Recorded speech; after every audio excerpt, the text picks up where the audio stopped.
Mas Pri, monggo. Bu Kartini, monggo mau tanya apa? Rahayu. Rahayu. Kula nggih namung badhe tanglet nggih. Prayoginipun tiang gesang terutama tiang Jawi. Nggih. Supados hidup ini nyaman dan tentram. Nggih. Namung ngaten nggih mawon. Oh nggih. Rahayu. Rahayu. Mas Pri, monggo. Oh, mboten. Pak Giono ada yang ditanyakan? Kondo takon, monggo. Mboten ngantuk, wae kan meditasi, wae semedi ngeten lho. Nglakoni mati sakjroning urip ning wae semedi niku. Dalu rahayu. Dalu rahayu Pak Giono. Terima kasih terutama dari yang tuan rumah Bu Dokter Bu Intan. Kita bisa hadir di rumahnya Bu Dokter yang di Pari. Jadi selama berapa hari atau berapa bulan itu sudah diancang-ancang, ternyata sekarang terlaksana. Kita terima kasih sekali. Terus terutama ini ada sangkan parane dumadi. Nah, kalau sangkan parane dumadi, manusia itu harus berbuat apa? Dalam arti bisa menuju yang kita tuju, gitu. Ya, memang itu tadi dijelaskan sama Pak Trimo. Kalau kita sudah tercerahkan ya, berarti kita tidak perlu besoknya itu ruwet anak kita nggak perlu melaksanakan ritual seperti siang tadi. Ya, melakukan yang lebih sempurna dalam arti entah itu genetik atau perilaku atau perbuatan itu bagaimana. Apa juga menyangkut seperti kita semedi enggak Pak? Semedi tekun gini. Tapi perbuatan tidak berubah. Itu apa bisa mengurangi dalam arti bobot yang kita hadapi seolah tiap 1 minggu sekali ya. Itu aja. Terima kasih. Terima kasih Pak Giono. Ke Bu Kartini. Jadi bagaimana hidup ini supaya tentram, damai, sederhana. Terima apa adanya. Sing prasojo. Jadi ya, karena selama ini kita menjadi tersiksa itu karena apa yang kita ekspektasikan, kita inginkan itu tidak sesuai dengan apa yang kita terima. Nah, kita memang harus berusaha seperti yang disampaikan Pak Giono tadi. Ya kita harus berusaha. Jadi ya kita latihan samadhi. Tapi apakah cukup dengan latihan samadhi? Tentunya harus kita berbuat baik. Karena setiap manusia akan karma pala. Karma itu perbuatan, pala itu adalah buah. Ngunduh poin Pak Karti. Loh kalau kita ingin nanti urip sampurno mati sampurno, ya tandurane sing apik. Kalau kita ingin panen padi harus tanam padi. Sederhana saja orang Jawa itu yang dijiwit loroh ojo njiwit. Yang dijukuk barangi loro ati ojo njukuk barangi liyan. Ya. Ini kan hampir sama toh, nek dijiwit loro ojo njiwit. Yen barangmu dijukuk liyan loro ati ya ojo njukuk barangi liyan. Ya.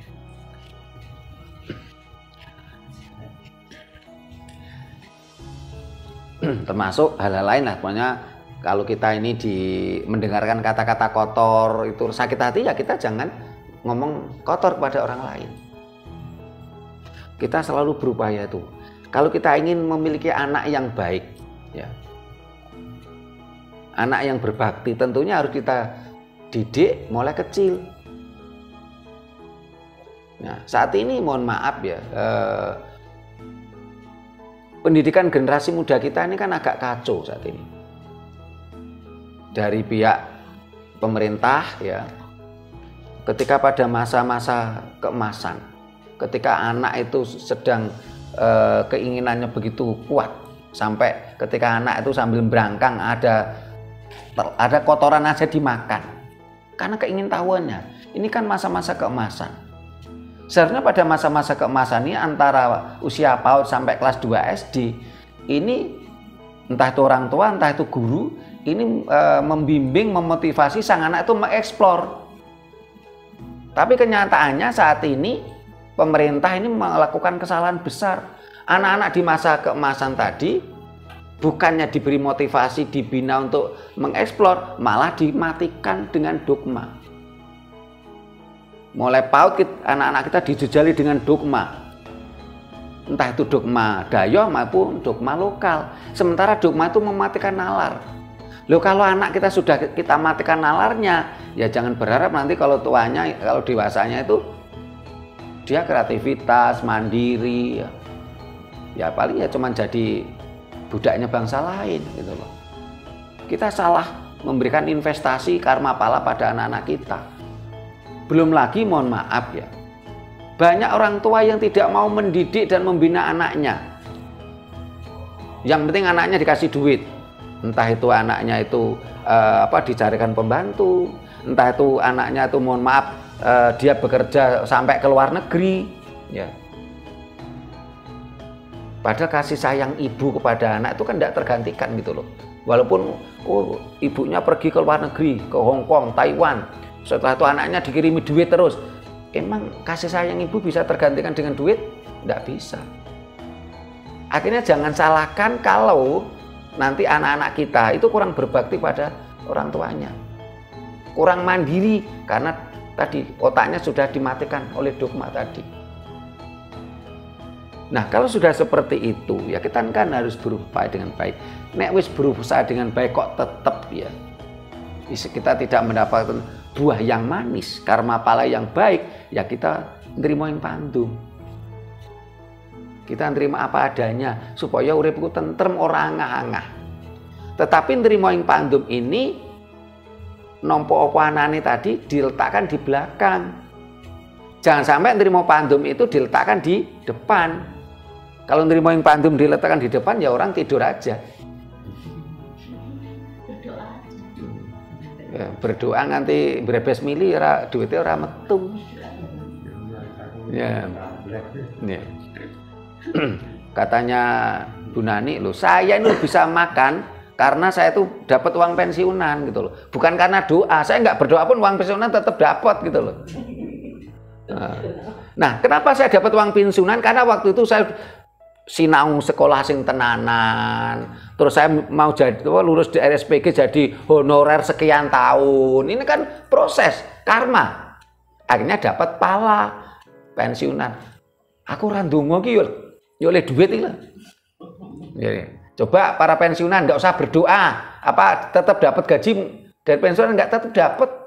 Yang penting Anda pada masa mudanya Anda sudah berproses, sudah berkarma, nanti akan dapat pala walaupun nggak usah berdoa. Apalagi doanya bahasa planet. Kita nggak ngerti ya. Ini tadi kalau tetangganya Bu Dokter sama keluarga yang tadi, walaupun kita baru ketemu, ya mereka kan ikut terenyuh sampai ikut berbes mili toh. Kenapa? Lah doa kita pakai bahasa Jawa. Walaupun baru ketemu kan mereka paham ini doanya seperti ini apa enggak. Nah, coba kalau tadi kita itu doanya dengan bahasa planet. Ya, bahasa planet. Ya nggak ngerti tuh. Nah.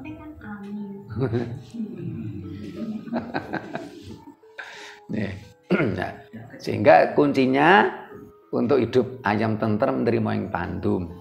Tapi nerima pandum itu harus ditaruh di belakang. Kalau nerima pandum di muka ya. Nah ini Bu Kartini walaupun nggak berdoa tetap dapat pensiunan ini. Nggak sekolah lagi. Karena yang jadi guru itu kan suaminya.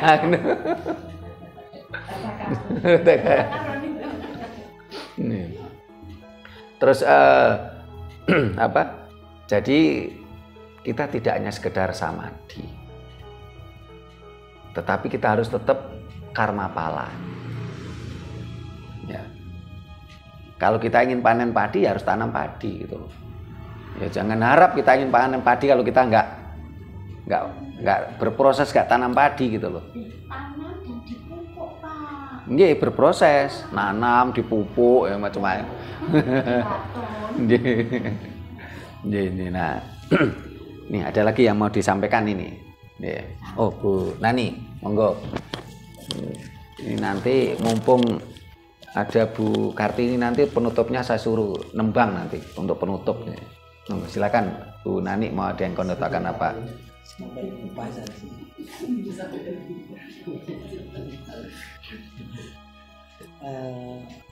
Orang bisa menjadi spiritual, terutama yang tinggi itu gimana sih?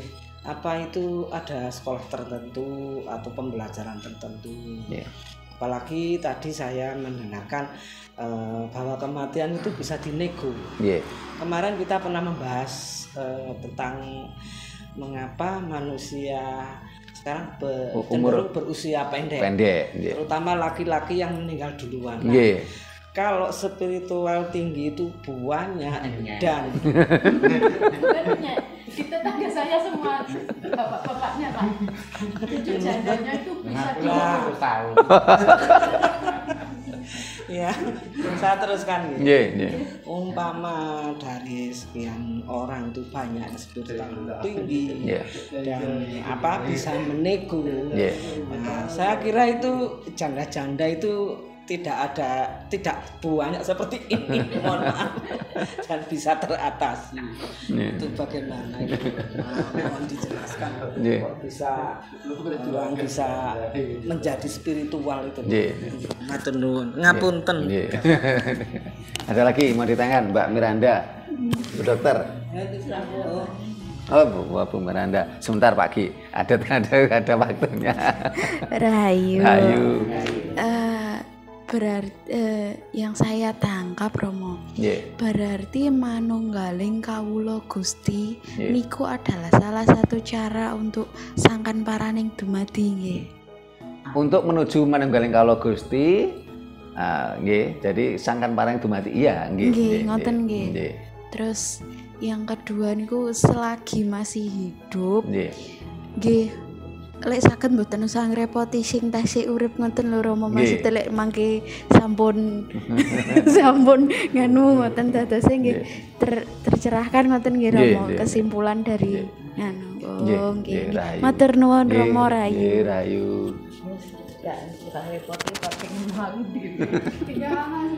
Monggo Pak Ki.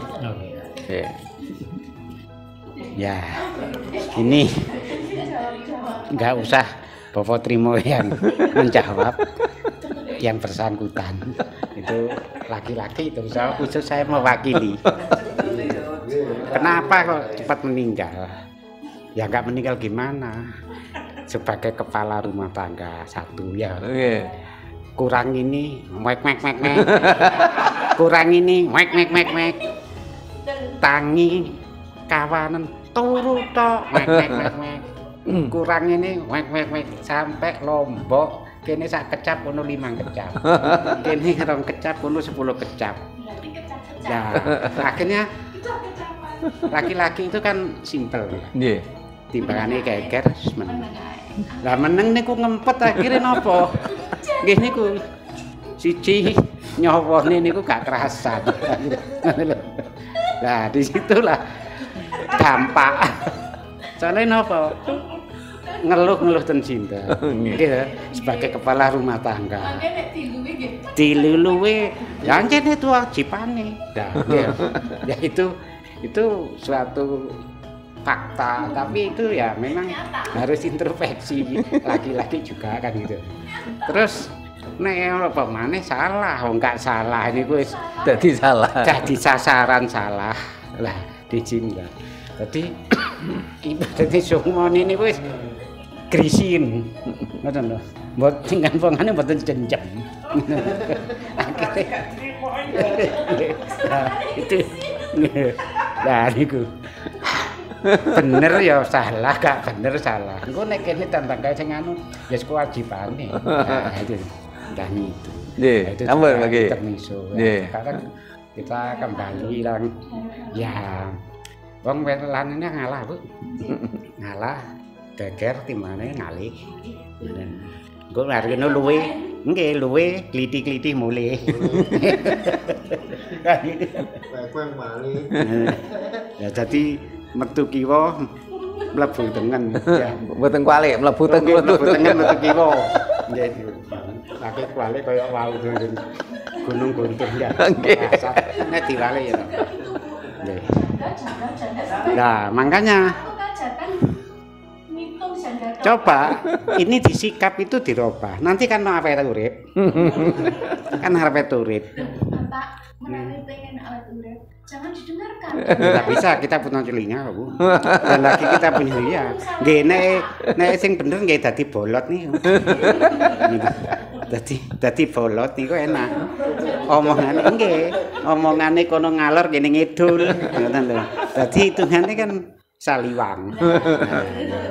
Nggih. Itu ya terus sekarang Ngaler jenengan mboten nyusah derek ngalor. mboten itu. Tapi nek ngoten ya yo terusno. Ngoten kan apa?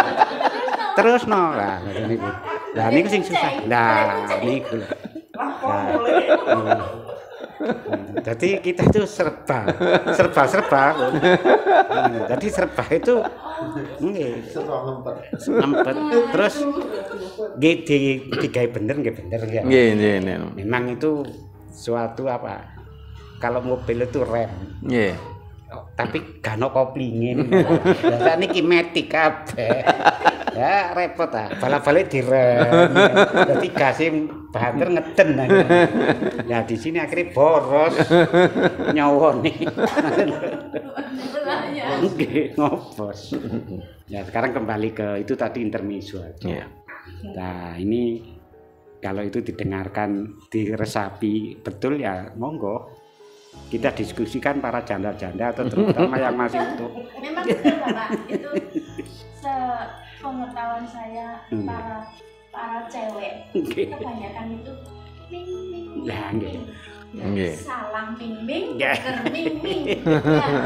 Sebetulnya mudah sekali Bapak. Satu ming cepat dipegang. Nggih, tapi ya cepet ngrundel ini lho. Nggih, sampun Pak Ki.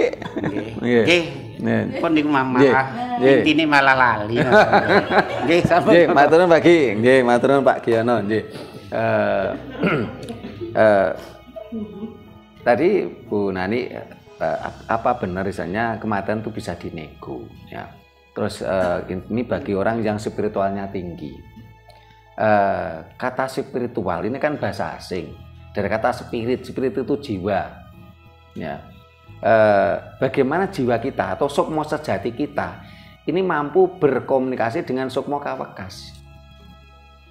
Nah, sehingga ini bisa kematian itu bisa dinego sepanjang tadi kan ada ginaris, ada tinulis. Kalau sudah mati kan sudah ginaris. Kalau belum mati kan masih tinulis.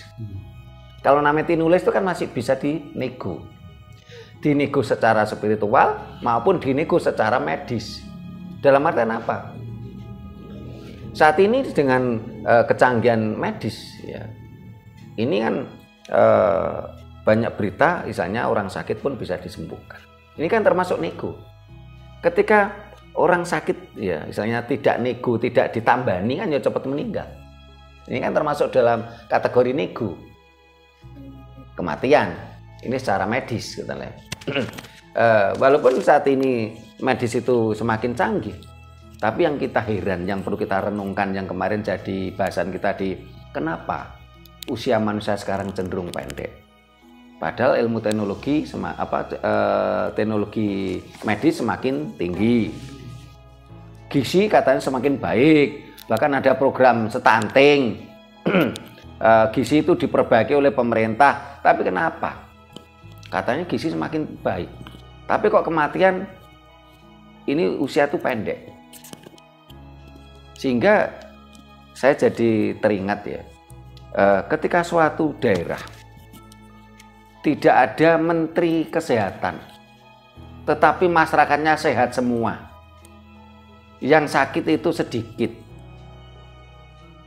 Ini tentunya kan ini merupakan masyarakat maju, tapi kenapa masyarakat seperti ini malah dikatakan masyarakat primitif?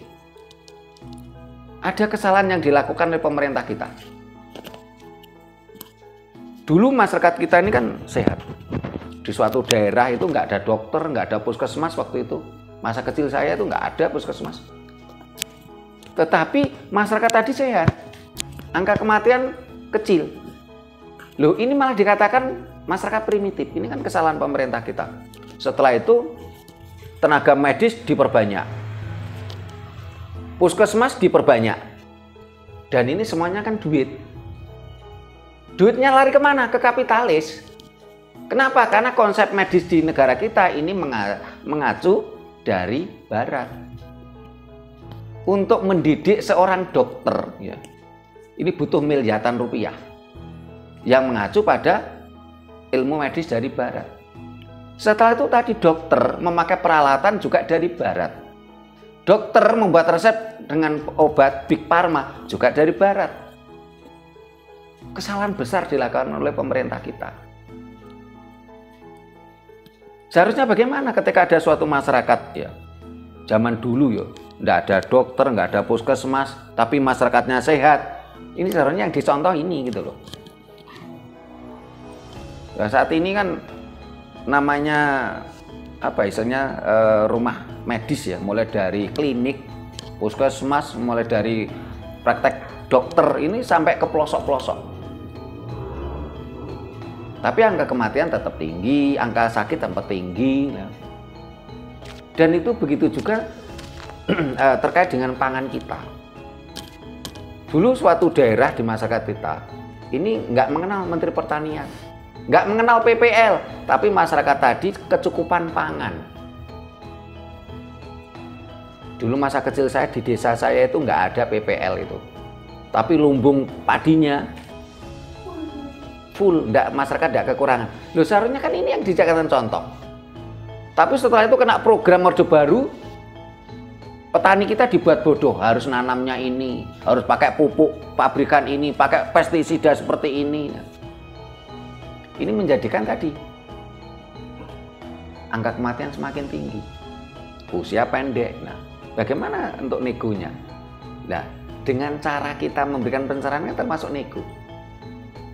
Menego kepada Sang Maha Kuasa, menego ke alam semesta. Ya.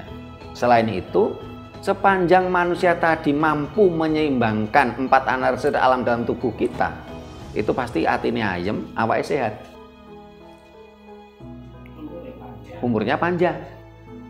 Nah, sekarang coba nanti Bu Dokter memberikan tanggapan ini.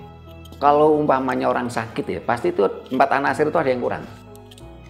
Anasir tanah, api, air, dan udara. Ini ada yang kurang. Kalau ada yang sakit, pasti ini 4 ini ada yang kurang atau ada yang kelebihan. Tapi kalau 4 anasir dalam tubuh ini seimbang, ya kita sehat, hidup damai, tentrem yang ditanyakan Bu Kartini tadi. Usianya panjang. Tapi saat ini kan 4 anasir alam ini kan seringkali tidak seimbang dalam tubuh kita. Kita cari makanan yang sehat aja sulit. Karena kemarin kan kita bahas sampai pisang aja saat ini disemprot, belum waktunya matang jadi matang. Ya. Terus dari Mbak Miranda tadi, bisa nggak kita ini nggak ngerepotkan yang mati? Bisa, dengan catatan ilmu kita tinggi, nggak menyusahkan yang hidup. Kenapa itu tadi? Pada tadi yang ceritakan Bu Dokter umpamanya Gajah Mada, Brawijaya, Joyoboyo, Dewi Kili Suci, ini kan moksa. Moksa itu adalah ilmu mengurai materi. Kalau ilmu mengurai materi dan kita mampu, ya kita kan nggak ngerepoti sing urip. Materi kita, tubuh kita ini kan terurai. Tapi sepanjang kita tidak mampu memiliki ilmu ini, ilmu moksa ini, mau nggak mau ya kita ngerepoti sing urip. Entah itu dikubur, entah itu dibakar, tetap ngerepoti yang hidup. Cuman kalau kita sudah tercerahkan seperti ini, itu tidak perlu dirituali seperti siang tadi bapaknya. Karena apa? Karena kita semasa hidup tidak terkungkung dogma untuk menjadi penghuni kuburan. Tapi tetap ngerepoti sing urip. Ya. ngrepoti nggih. Jadi bisa dipahami Mbak Miranda ya. Ya. Dan itu memang kembali ke karma pala. Kalau ketika kita masa hidup kita itu membimbing anak dengan baik, tentu anak kita akan berbakti. Tidak kita minta pun mereka akan melakukan sesuatu yang dianggap terbaik untuk orang tuanya. Ya. Seperti contoh gini, kalau seandainya Pak Setyo Haribowo itu dulu semasa hidupnya tidak perhatian pada istrinya, kira-kira ya, maunya dia tidak menjalankan kewajibannya gitu ya. Kira-kira Bu Dokter sebagai istrinya itu nggak mungkin lo mau ngerituali. Paling-paling malah misu, kapok modar karmu. Dhisik urip ya nggak repot ae. Ya. Urip ora tau aku ora tau dibelanjani. Tapi karena beliaunya semasa hidupnya itu perhatian ke istrinya, menjalankan kewajiban dengan baik sebagai seorang suami dan sebagai seorang bapak, tentunya kan putra-putrinya yang ingin berbakti, istrinya pun juga ingin berbakti. Kembali ke karma pala tadi. Jadi tidak serta-merta cukup dengan samadhi saja, tapi juga dengan karma pala. Ini pertanyaannya Pak Giono tadi. Nah, kalau kenapa tadi kok yang banyak yang cepat meninggal itu laki-laki? Ini kan kemarin sudah dibahas tuh sebenarnya. Laki-laki itu banyak problem gitu loh. Selain itu memang kalau perempuan itu kan sering menstruasi itu kan pergantian darah dan otomatis ada pembaruan sel baru ya. Tetapi kalau kita ingin tetap damai ya itu tadi memang harus saling melengkapi. Linggayon itu harus saling melengkapi gitu loh. Bukan misalnya golek menangi dewi gitu loh. Ya. Tapi ini kan mudah di teori, sulit di praktek. Ya, supaya sama-sama damai, ya, harus saling melengkapi. Ya. Tapi yang disampaikan Pak Giono itu nampaknya diiyakan sama Bu Kartini itu. Banyak yang merasakan itu. Sampai di TikTok tuh saya ada sebuah ini, jadi ada seorang suami istri ya. Suami ini digambarkan masalahnya itu ada 99. Nah, barangkali pernah lihat di TikTok itu. Terus si istri ini masalahnya 1. Akhirnya si istri yang punya masalah 1 tadi ini berkeluh kesah ke suaminya. Klop 100 akhirnya jadi 0 gitu, Pak. Berarti nah, ada lagi yang disampaikan. Atau tadi saya minta tanggapan Bu Dokter tentang bagaimana keseimbangan anasir alam dalam tubuh kita. Monggo silakan Bu Dokter. Rahayu. Rahayu. Inggih Romo. Memang keseimbangan itu sangat perlu dijaga. Yeah. Cuman ya realitanya itu juga tidak mudah. Tidak mudah maksudnya mudah hanya di teori. Ya, di teori. Contoh saja sekarang itu. Yeah. Teman-teman saya dokter yang senior itu dokter jantung terkenal sini, dokter itu juga pasien jantung di Singapura yang sudah beberapa kali operasi, dokter Benny ya kan. Terus dokter Saraf, dokter Sukoco itu kakak kelas saya, teman saya itu sudah berapa kali dia kena stroke. Nah, jadi kan akhirnya kembali kepada manusianya. Jadi tetap ini hal-hal yang bersifat dari dalam itu jauh lebih berperan karena saya merasakan sendiri ya, saya mengajukan pensiun ya, istilahnya pensiun dari pekerjaan ya, dari pekerjaan itu umur 45. Saya terakhir jadi direktur rumah sakit Madinah Kasembun, yang tadi Nios ya, Kasembun. Saya direktur di sana.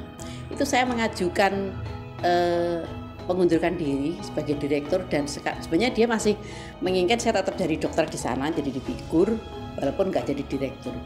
Tapi saya bukan berat di pekerjaan saya, justru saya beratnya itu di mental.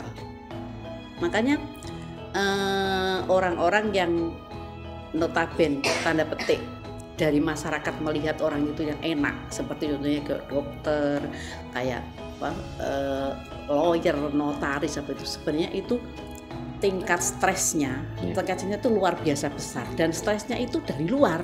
Jadi dan ibaratnya sampai diri kita sendiri itu hilang, tenggelam, sampai tenggelam. Jadi dari situlah mulai ada kekacauan anasir-anasir. Makanya saya 45 tahun umur itu saya sudah pensiun.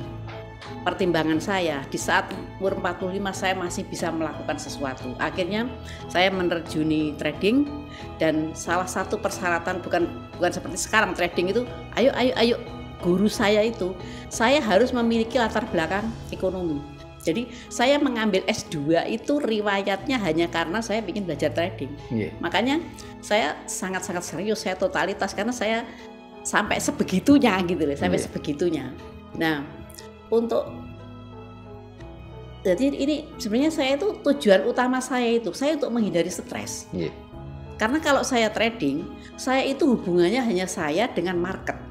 Jadi kalau saya bisa menyelinap di antara market, jadi menyelinap itu sudah beres. Saya tidak ada tekanan-tekanan di luar. Tapi waktu saya jadi direktur rumah sakit, waduh tekanannya luar biasa.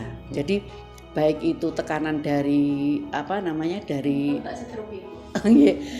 pertama dari ini, jadi ada ketidakseimbangan antara tugas dan kalau masalah ribet menurut saya ya cukup ribet itu cukup. Cuman gimana ya kalau sudah bicara masalah hati nurani itu kan sudah tidak bisa dibeli toh. Tidak bisa dibeli. Hati nurani itu sudah tidak bisa dibeli. Jadi masalahnya sebenarnya di situ. Kalau masalah ribetnya lumayan. Saya dulu waktu itu tahun sekian tuh saya sudah digaji 25 juta. Sudah digaji 25 juta. Jadi waktu itu saya di puskesmas saja gaji saya cuma berapa itu. Keluar dari sana saya langsung ditampung di sana karena untuk ini memajukan bangun dan lain-lain. Tapi saya bekerja itu mulai pagi sampai jam 11 malam. Saya pulang cuma praktek habis itu kembali ke sana lagi. Karena rumah sakit swasta dia tidak memiliki dokter spesialis. Kalau ada operasi dan lain-lain ditunda nanti sampai jam 9. Saya cari dokter, full dokter dari rumah sakit Jombang, dari rumah sakit Kediri untuk bisa hadir ke sana. Lah apa ya ndak stres kayak gitu. Yang dipertaruhkan nyawa. Sementara rumah sakit harus tetap berjalan karena operasionalnya memang sudah tinggi. Jadi kalau kita tidak melakukan itu tidak ketutup biaya. Gitu. Nah, dari situlah anasir-anasir itu menjadi kacau tidak seimbang. Sebenarnya saya ya tahu seperti itu, tapi sudah terlanjur terjun gimana gitu loh. Makanya ya saya bersyukur kalau saya sudah bisa menghindar lepas itu di umur 45 tahun. Nah, untuk teman-teman yang sudah terlanjur masuk PNS, mau tidak mau, apalagi sekarang ya.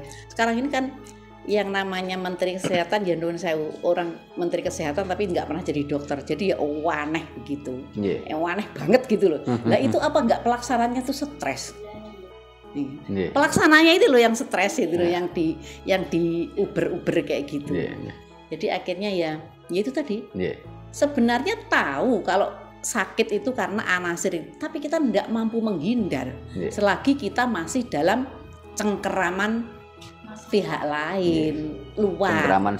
Cengkeraman sistem atau pihak luar lah katanya, pihak luar diri. Jadi makanya itu ada benturan yang luar biasa antara mikrokosmos dan makrokosmos. Saya tahu setiap dokter itu, yang dokter-dokter lama terutama ya, itu hati nuraninya itu pasti menjerit kayak gitu.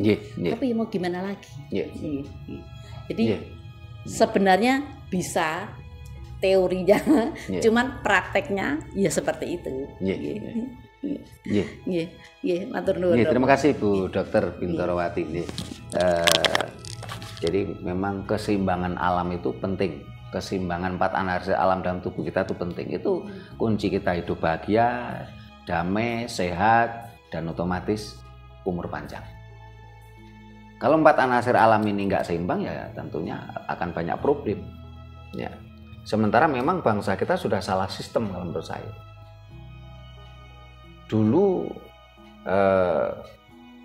di pelosok-pelosok ini nggak ada dokter, nggak ada bidan, nggak ada itu rumah-rumah medis, tapi semuanya sehat. Walaupun waktu itu adanya cuman dukun, gitu loh. Tetapi karena kena sistem tadi, ya, bangsa ini menjadi kacau sebenarnya kalau mau sadar.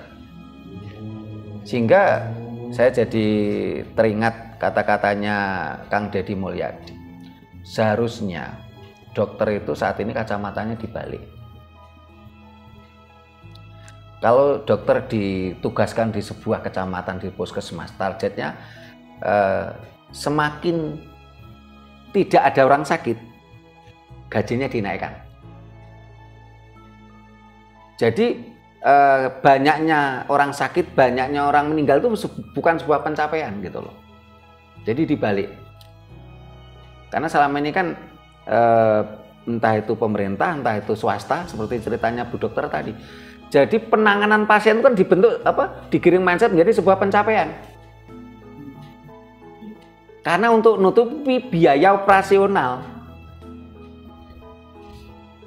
Saya jadi teringat dulu saya pernah ke paranormal di lereng Gunung Lawu. Waktu itu saya bertamu bersamaan dengan seorang pemilik rumah sakit. Datang ke paranormal nang dukun. Mbah, rumah sakit saya sepi, Mbah. Bagaimana supaya pasiennya banyak, Mbah? Nah, padha karo ndongakno, "Woi, masyarakatku do lara kabeh." Nah. Loh, ini pemilik rumah sakit aja datang ke dukun ke paranormal supaya rumah sakitnya ramai, pasiennya banyak kok. Nah, ini asalnya dibalik kacamata ini.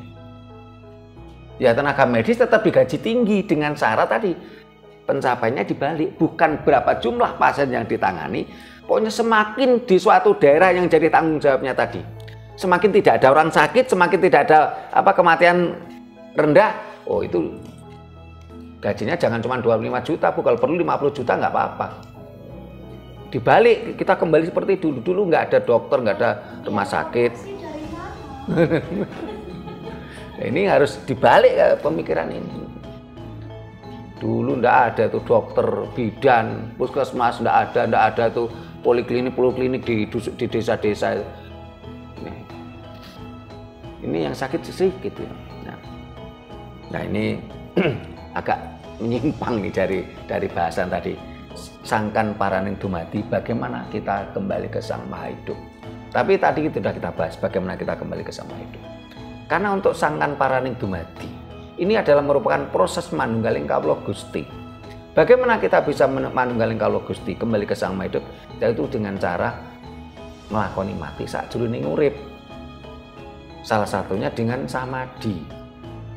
Nah, apakah cukup dengan samadhi? Tetapi dengan karma pala. Karena walaupun kita sering samadhi, kalau karma pala kita tuh jelek ya tetap nanti akan nandur jagung yang ngunduh jagung, nandur pari ngunduh pari gitu.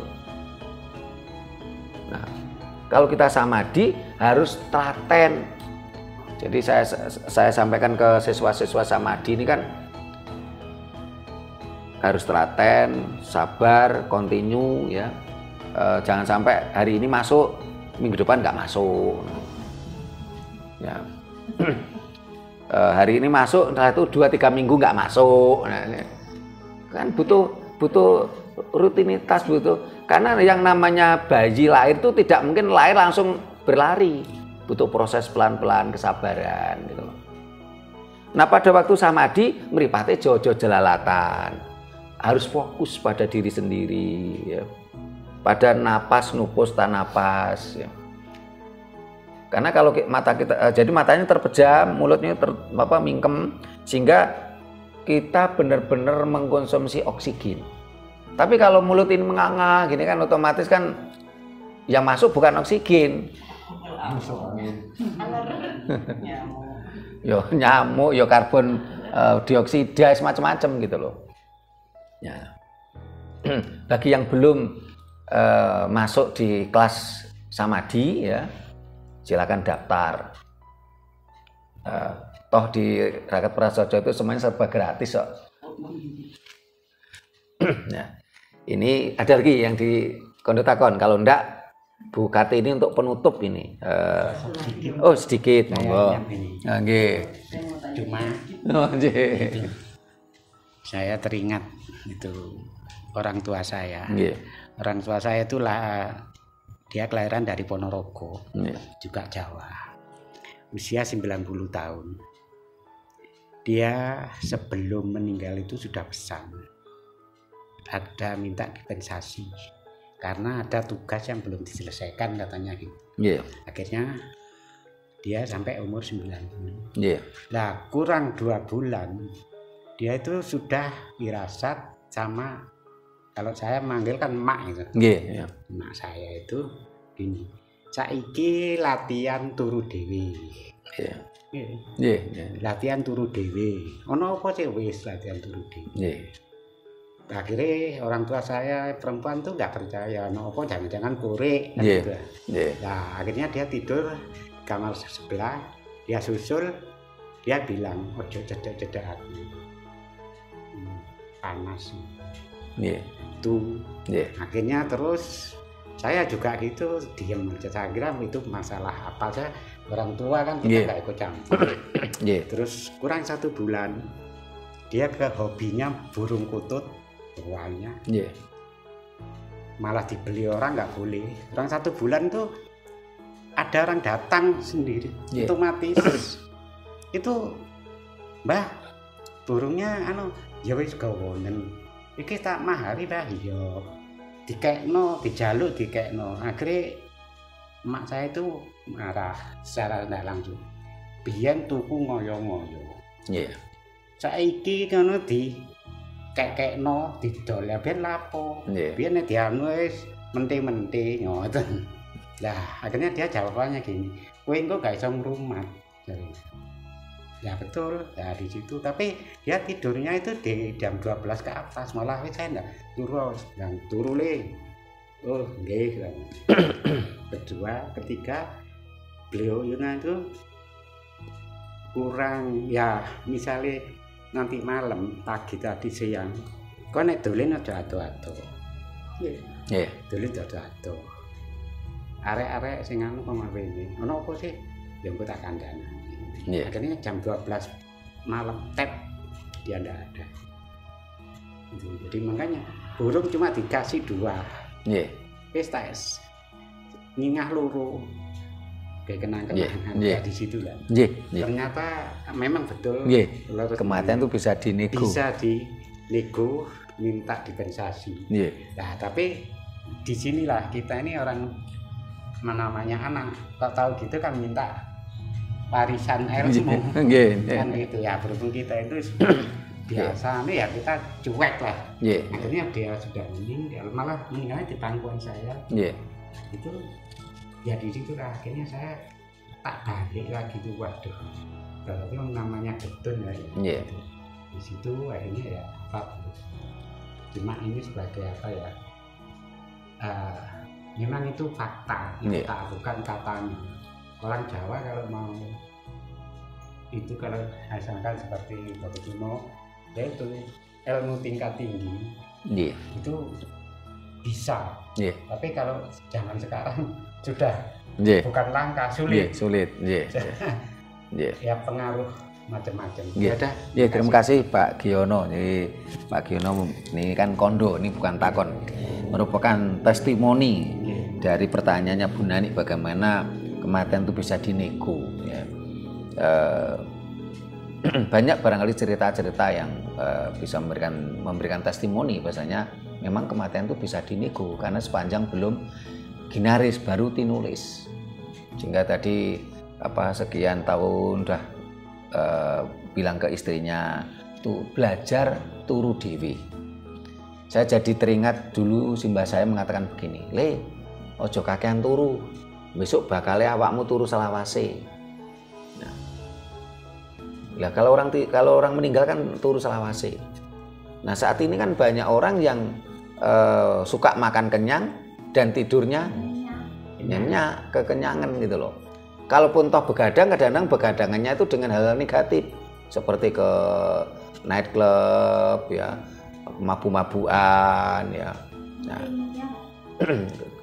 ini tentunya akan meninggalkan karma pala yang buruk gitu loh. Nah, karena itu ojo kakean turu. besok bakal turu selawase. Tetapi kita tidak tidur tadi dengan energi yang positif, yaitu dengan samadhi. Nah, ini Bu Dokter mau nambah sedikit, monggo. Nah, monggo. Ya, sebelum nanti Bu Kartini nembang. Rahayu. Rahayu. Mau tanya sedikit Romo. Masalah waktu samadhi, waktu samadhi. Romo kan istilahnya yang dari bimbingan Romo itu surup tengah malam, sidem kayon sama petek apa ini petek soryo. Nah, kadang-kadang saya itu mood ya, mesti mood kertek pingin semedinya itu di saat-saat di luar itu. Gimana Romo? Jadi kalau untuk yang saya rutini ini saya yang ini sidem kayon. Tapi kalau untuk yang surup itu kadang sempet kadang enggak. Tapi kalau yang pletek apa niku bang wetan. Jarang sekali pules-pulusnya karena kan saya tidurnya sudah lebih dari jam 12. Tetapi saya kadang-kadang itu pagi jam 8 jam 9 itu mood sekali untuk pingin meditasi. Ya sudah saya samadhi. Saya samadhi aja.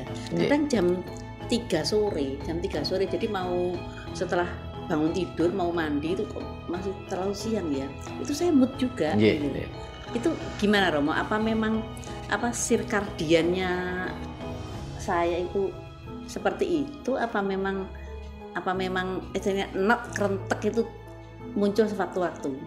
Dan biasanya kalau saya sudah mood sekali itu pasti ada ini, pasti bisa trans dan nanti bisa mendapatkan sesuatu Romo. Walaupun siang bolong, masih orang rame gitu saya juga bisa. Walaupun sepi, tapi kalau enggak mood ya udah bablas ketiduran. Terima kasih Bu Dokter. Jadi kalau kita mau meditasi itu kan memang saya mengatakan saya arahkan bahwasanya yang baik itu 3 waktu ya. Suruping surya, sidem kayon, pleteking surya. Nah, tapi bagaimana dengan waktu-waktu yang lain? Ya tidak ada masalah, silakan saja. Apalagi itu ketika itu kerenteking hati, kesadaran, ya, digerakkan oleh alam semesta. Saya sendiri juga sering ngomong bahasanya kalau sidem kayon, ya ini bisa saya rutin.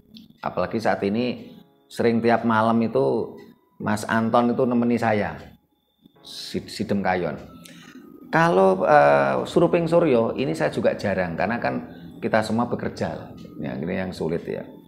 Kalau pleteking suryo ini saya juga rutin. Nah, yang dimaksud dengan pleteking suryo itu kan mulai matahari bang wetan sampai belum tinggi.